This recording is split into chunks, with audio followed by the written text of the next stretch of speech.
Nah, mata batin atau indera keenam ini biasanya dimiliki oleh orang-orang yang suka tirakat, Mas.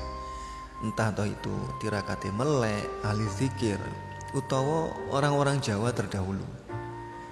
Bagi kebanyakan orang, ini biasanya dianggap hal yang mistis, Mas, klenik, tabu, dan lain sebagainya.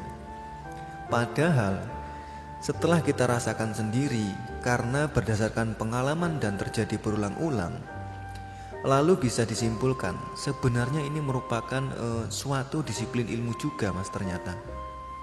Lah, karena apa? Karena sebenarnya setiap orang itu sudah memiliki indera keenam sejak lahir, Mas. Atau kalau ahli spiritual lain itu menyebutnya dengan nama pineal gland atau kelenjar pinel. Nah, mata batin ini letaknya tepat berada di antara kedua alis mata kita. Nah, ini sampean pernah lihat biji pinus enggak, Mas?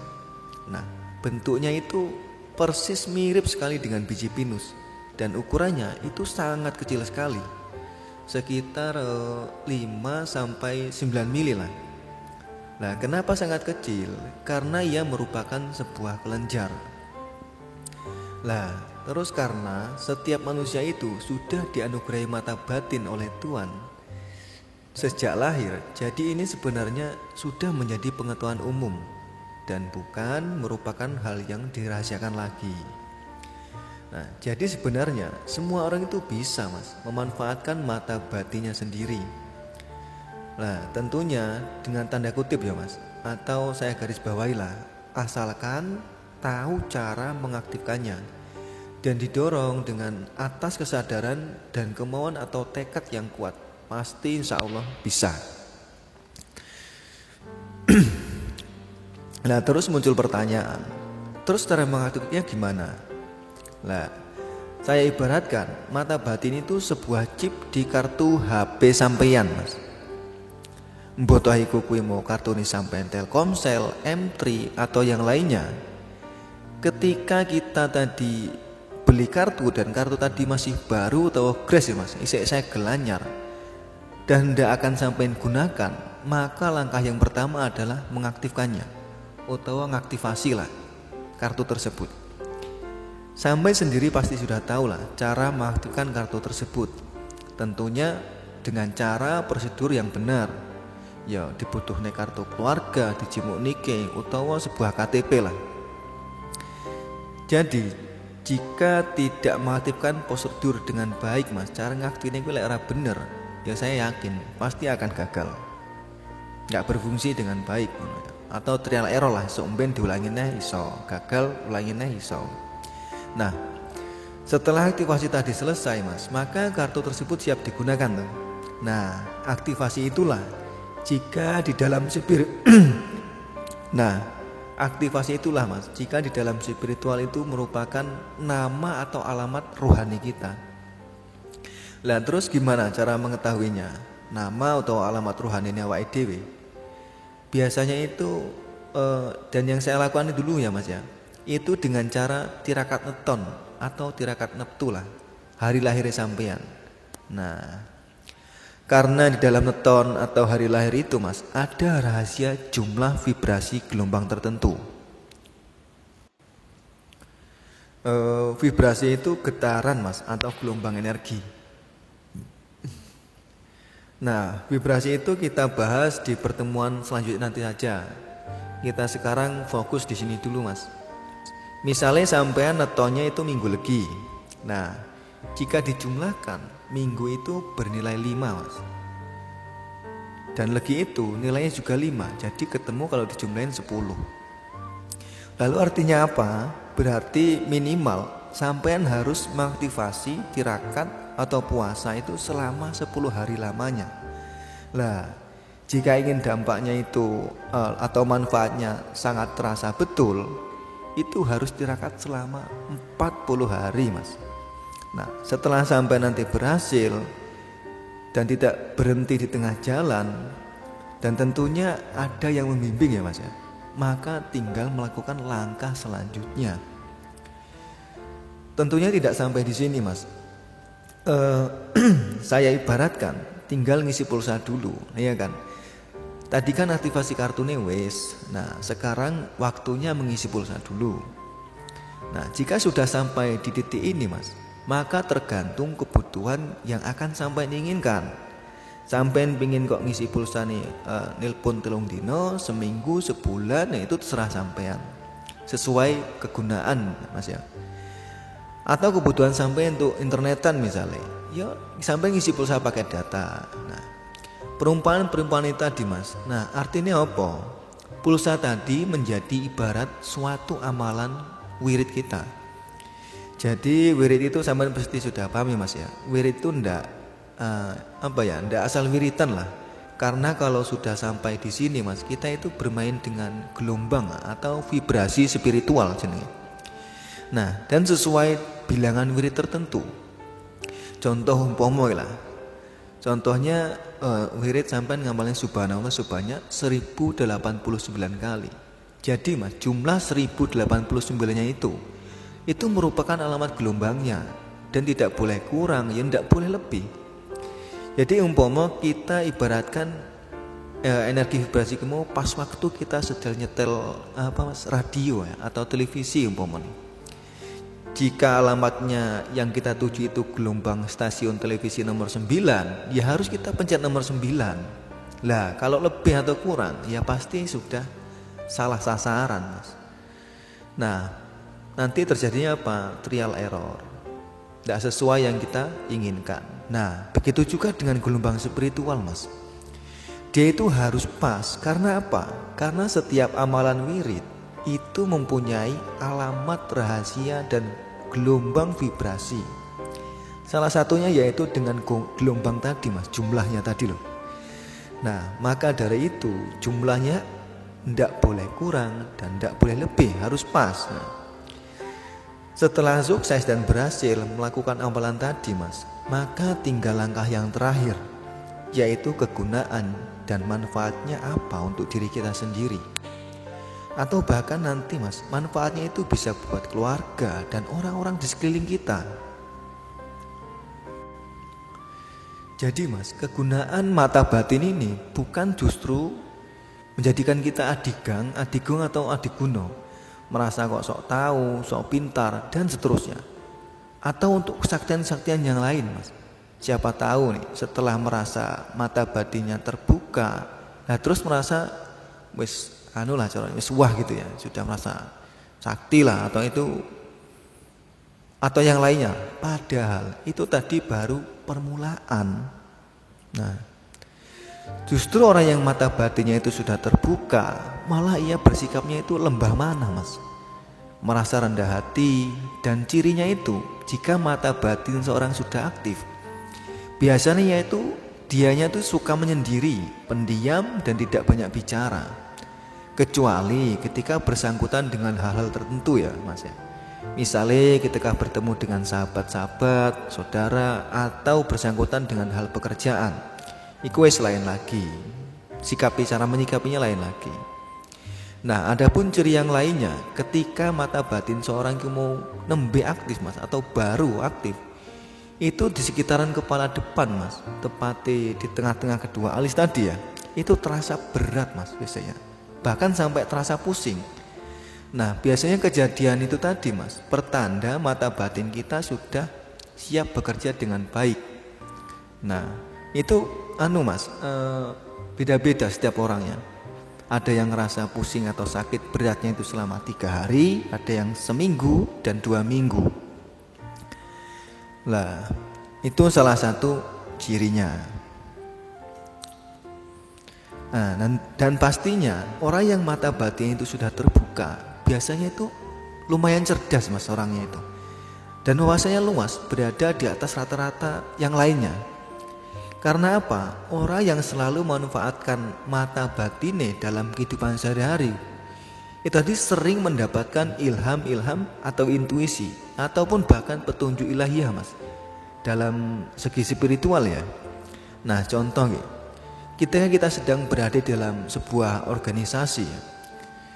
Nah umpama nih ada kisah Mas, kemarin tuh ada cerita dulu ketika dia ngerintis bareng-bareng ya.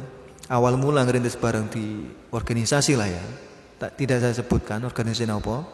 Nah setelah sekian puluh tahun dan sekarang jadi tambah rame, lalu tiba-tiba dia merasakan ada gelombang atau vibrasi yang negatif di dalam lingkungannya. Nah ya kalau sudah terjadi seperti itu Mas, ya kita diam saja, kita pendam sendiri. Itu sudah hal yang biasa dalam sebuah komunitas Mas. Semakin banyak anggota, maka semakin banyak perbedaan pendapat. Itu tidak bisa dipungkiri Mas. Nah tapi jika masalahnya itu mendesak sekali dan lebih spesifik ya, kok mengganggu sekali, itu prinsip harus bertindak. Umpama keberadaan kita di situ kok kita merasakan aneh gitu, ketika kita berkumpul malah sebagai penghalang bagi yang lain. Nah gelombang-gelombang seperti itu sampai sebenarnya dengan kita. Atau kita dianggap akan merebut posisi atau pengaruh Mas, pengaruh orang tertentu ya. Ketika sudah terjadi seperti itu, kita dianggap merebut posisi dan merebut suatu pengaruh, ya kita wajib ngalah Mas. Nyingkir sauntoro atau nyingkir sebentar. Kita jangan berhubungan dulu dengan komunitas itu. Karena apa? Rebutan posisi dan pengaruh itu seburuk-buruknya orang Mas. Karena apa? Tidak ada untungnya. Ibarat kita merebutkan sesuatu yang tidak ada. Nah, iya toh. Karuan kalau rebutan galengan di sawah atau rebutan batas tanah lah bahasanya, itu juga lebih kelihatan, lebih jelas apa yang direbutkan. Lah ini tidak jelas Mas apa yang diperebutkan. Lah salah kalau sampai berlarut-larut. Kalau tidak ada yang mengalah, malah akan menimbulkan perpecahan dan permusuhan. Lah pertanyaannya mau sampai kapan kok terus begini? Sampai kita mendapatkan petunjuk dari Allah Mas. Petunjuknya gimana, nanti hasilnya gimana, lalu kita baru bertindak. Nah ini ada cerita nih Mas. Nah, dulu sekitar 10 tahun yang lalu lah ya. Tapi nyuwun sewu ya Mas, ini kita hanya sharing nih, bukan kok pengen tahu, sok ngasih tahu enggak. Kita hanya sharing saja, berbagi pengalaman lah. Tepatnya pada tahun 2010 Mas, pineal gland atau mata batin saya itu aktif. Tentunya waktu itu saya bingung sekali Mas. Bingung kok ketika menghadapi kejadian-kejadian yang tidak masuk akal lah, di luar logika. Awal-awalnya itu bingung, tapi setelah diteliti, oh ternyata ini toh gitu. Misal ketika kita berada di tempat yang baru ya, dan kita bermalam, entah itu di rumah teman, di kosan, di kampus, dan tempat-tempat yang pertama lah, tempat yang paling pertama kali kita kunjungi di situ. Ketika mata batin kita baru aktif Mas, itu biasanya kita merasakan getaran-getaran gelombang yang berbeda dari setiap tempat Mas. Tapi sayang karena baru permulaan, lah kita jadi bingung, tidak bisa membaca arti gelombang tadi itu apa. Lah uniknya nanti itu Mas, di saat kita hendak mau tidur malam ya, tentunya masih di tempat tadi Mas ya, tempat yang baru ya. Pas ketika akan tidur itu kan kita mengalami atau melewati 4 jenis gelombang nih. Mas ya, sebenarnya kita ketika mau tidur itu melewati 4 gelombang, yaitu gelombang beta, alfa, theta, dan delta. Nah di saat ketika detik atau menitnya lah ya, pada waktu itu proses tidur kita melewati yang namanya gelombang alfa. Nah perlu diketahui Mas, gelombang alfa ini memiliki frekuensi 8 lah, 8 sampai 12 Hz lah sekitaran. Nah, gelombang ini umumnya ditemukan pada orang-orang yang setengah terjaga lah Mas. Seperti orang yang sedang relaksasi atau pas waktu meditasi lah, sama gelombangnya ini. Nah, kalau orang Jawa itu bilangnya tidur ayam lah atau isi riep-riep gitu. Nah, ketika mata batin kita aktif dan kita berada di posisi gelombang ini, kita bisa berkomunikasi dengan makhluk-makhluk yang belum kenal dengan kita. Nah, ibaratnya bahasa Jawa ini orang kawong lah, belum pernah ketemu sama sekali. Nah, yang lebih sering itu ketika berkomunikasi dengan gelombang jin Mas. Tiba-tiba nanti kita dihadapkan atau bahkan kita bertemu dan itu bisa ngobrol Mas. Ngobrol bareng kayak gini. Bisa ngobrol dengan mereka. Ya, kalau jin di tempat itu kan baik Mas ya, umpomo. Ketika itu kebetulan ya. Ini ada dua kejadian. Yang pertama itu jinnya itu baik dan tempat yang lain itu energinya jelek lah energinya. Nah, ini kebetulan ini jinnya baik. Nah, kalau jinnya di tempat itu baik, kita diajak kenalan Mas, baik-baik. Biasanya itu satu keluarga atau dia sendiri. Nanti dikasih tahu namanya dia siapa, dikenalin Mas, ini anaknya, ini cucunya. Dan ditunjukkan rumahnya di sini, di situ. Lalu biasanya ini kita dipersilakan, monggo pinarak, monggo mampir. Dipersilakan. Pokoknya sangat santun sekali Mas sikapnya, itu layaknya sikap manusia biasa lah. Nah, selanjutnya apa? Kalau di tempat itu energinya buruk Mas, atau beda lagi Mas ceritanya. Nah, suatu ketika saya itu nginep Mas. Ini yang berada di tempat gelombang negatif ya, energinya buruk nih tempatnya. Atau main di kos-kosan teman karena dia minta untuk ditemani, karena itu pas akhir bulan. Jadi teman-teman kuliahnya itu pada waktu itu pada pulang semua. Lah di situ saya sengaja Mas ambil posisi tidur di pojokan kamar karena saya merasa aneh, gelombangnya vibrasiku kayak kerasa beda aja Mas, negatif gitu, hawanya itu perindang terus. Nah bener aja Mas, ketika malamnya pas di tengah riep-riep lah, ketika mau tidur ya, tadi yang datang bukan sebuah keluarga lagi Mas, itu malah ratusan jumlahnya. Sampai perasaan saya di tempat kamar itu rame sesek penuh. Lah, dengan bentuknya itu aneh-aneh, kecil-kecil, buahnya itu hitam semua. Nah, perasaan saya di situ, saya dikerjain Mas. Caranya dijahili lah. Bahasanya itu saya tuh digotong-gotong perasaan kesana kemari. Lah terus perasaan saya di situ, saya tuh marah Mas. Jengkel lah itu dengan kelakuan mereka itu, kurang ajar banget gitu. Nah ketika posisi saya dikeroyok gitu Mas, pokoknya saya berusaha bangun, lalu adu kekuatan ya dengan mereka yang sebanyak itu, saya sendiri tuh perasaan. Nah dan itu seru Mas, uniknya sekali lagi pokoknya. Kalau sampean pernah lihat film-film kolosal lah di Indosiar, ya kurang lebih kayak gitu. Perasaan di tangan itu atau di badan kita ini muncul cahaya energi gitu ya, lalu kita menghantam mereka sekuatnya gitu, sampai energi itu hantam mereka itu, dan kelihatan banget energinya, cahaya itu sampai mereka itu kocar-kacir. Nah dari situ langsung saya sadar, lalu saya bangunin teman saya itu, lalu saya bilangin, tahun ngarep wis rasa kosan di sini, pindah aja kosannya gitu. Nah terus ada lagi nih Mas, waktu itu saya belum berumah tangga ya masih berdekatan lah, sekitar 9 tahunan yang lalu. Saya kan punya calon ya Mas. Nah, dan itu juga kebetulan wong dewi. Tapi jarak kami itu jauhan. Saya posisinya di Sumatera Selatan, nah, beliau itu di kota Metro Lampung.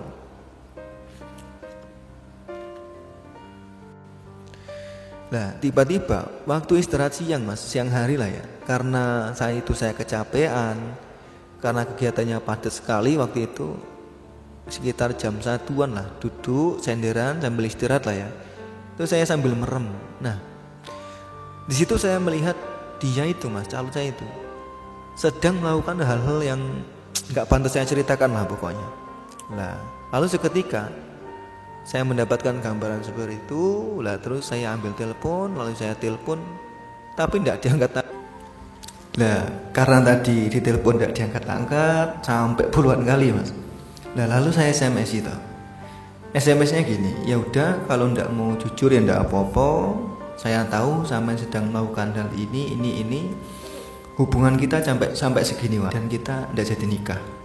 Nah, singkat cerita ya mas ya. Lah, terus malam harinya dia baru nelpon balik saya mas. Dia tanya, siapa yang ngasih tahu? Nah terus dia jujur dengan saya. Dia minta maaf dan akhirnya nih dia mengakui kesalahannya. Dia cerita melakukan hal ini. Lah, tapi ada satu, dia minta syarat, tapi sebelum sudahan lah caranya berakhirnya mas ya. Dia minta tolong kasih tahu siapa yang ngasih tahu saya gitu kan. Nah, terus tidak saya jawab, saya biarin aja. Lalu kita selesaikan permasalahannya pas waktu ketemu mas. Nah, terus lah mas ya. Banyak mas cerita-cerita dan kejadian-kejadian yang tidak masuk akal itu, tapi tidak mungkin ya kita ceritakan di sini.